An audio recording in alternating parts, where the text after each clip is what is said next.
제22장.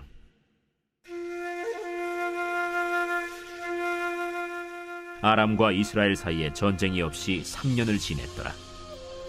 셋째 해에 유다의 여호사밧 왕이 이스라엘의 왕에게 내려가매 이스라엘의 왕이 그의 신하들에게 이르되, 길르앗 라못은 본래 우리의 것인 줄을 너희가 알지 못하느냐? 우리가 어찌 아람의 왕의 손에서 도로 찾지 아니하고 잠잠히 있으리요? 여호사밧에게 이르되, 당신은 나와 함께 길르앗 라못으로 가서 싸우시겠느냐? 나는 당신과 같고 내 백성은 당신의 백성과 같고 내 말들도 당신의 말들과 같으니이다.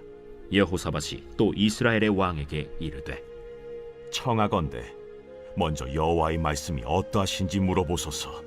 이스라엘의 왕이 이에 선지자 400명쯤 모으고 그들에게 이르되, 내가 길르앗 라못에 가서 싸우랴 말랴? 그들이 이르되, 올라가소서. 주께서 그 성읍을 왕의 손에 넘기시리이다. 여호사밧이 이르되, 이외에 우리가 물을 만한 여호와의 선지자가 여기 있지 아니하니까? 이스라엘의 왕이 여호사밧 왕에게 이르되, 아직도 이물라의 아들 미가야 한 사람이 있으니 그로 말미암아 여호와께 물을 수 있으나 그는 내게 대하여 길한 일은 예언하지 아니하고 흉한 일만 예언하기로 내가 그를 미워하나이다. 여호사밧이 이르되, 왕은 그런 말씀을 마소서. 이스라엘의 왕이 한 내시를 불러 이르되, 이물라의 아들 미가야를 속히 오게 하라.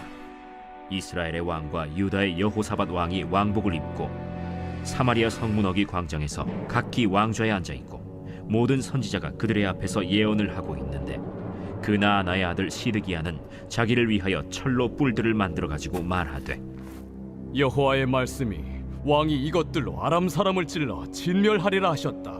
모든 선지자도 그와 같이 예언하여 이르기를, 길르앗 라못으로 올라가 승리를 얻으소서. 여호와께서 그 성읍을 왕의 손에 넘기시리이다.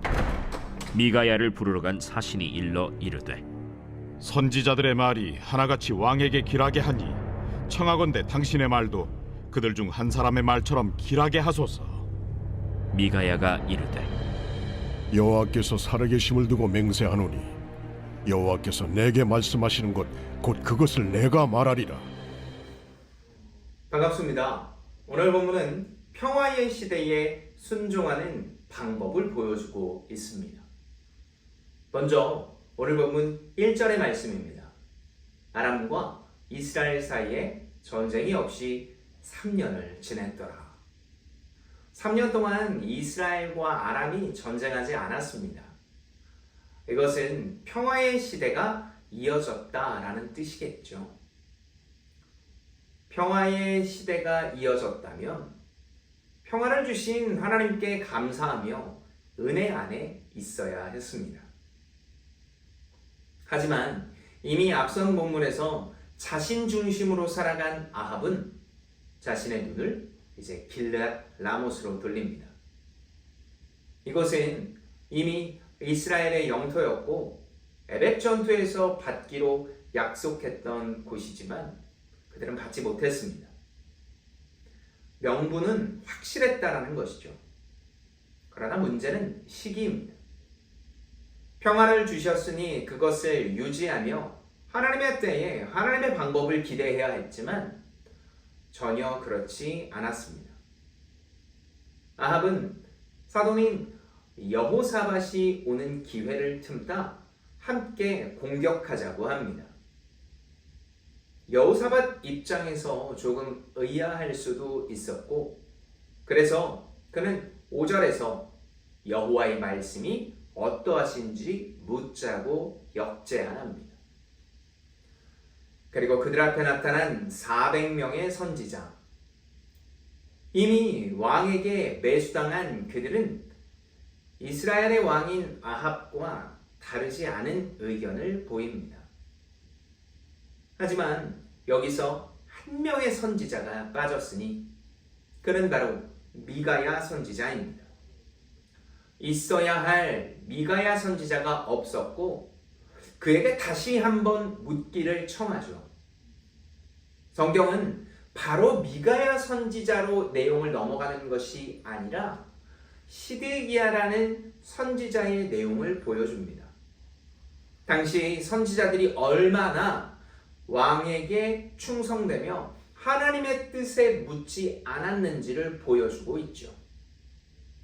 그렇게 왕에게 맞춰진 의견과 다른 미가야 선지자, 아합의 부하들이 찾아와 왕에게 맞는 이야기를 해달라는 불합리한 의견을 보이지만 그는 이 모든 것을 거부하고 하나님 말씀만 전하겠노라고 합니다. 오늘 본문을 통해 우리는 하나님이 시간의 주관자임을 보게 됩니다. 분명히 길르앗 라목 전쟁은 명분은 있지만 시기를 묻지 않았습니다. 평화의 시기가 이어지는 것으로 보아 아마 허락되지 않았을 확률이 높죠. 그러나 아합은 명분만 생각하며 자신의 영토를 넓혀 계속해서 자신의 탐욕을 채우고 싶어 했습니다. 그러니 때를 묻지 않고 행동하는 것이죠. 그러나 그것과 비교되는 미가야는 어떻습니까? 여호와께서 하시는 말씀만 하겠노라고 용기 있게 순종하고 있습니다. 이 두 이야기를 통해 하나님께서는 우리에게 분명하게 말씀하시죠. 묻지 않고 행동하는 시기에 필요한 것은 용기 있는 순종이다. 아무도 하나님께 묻지 않고 모두 다 인간의 시선에만 집중하고 있지만 오늘도 하나님은 용기 있는 순종을 원하신다라는 겁니다. 그리고 이것은 지금 우리에게도 동일하게 적용되죠. 묻지 않고 자신의 뜻대로 행동하는 이 시기에 우리가 가져야 할 것은 용기 있는 순종입니다.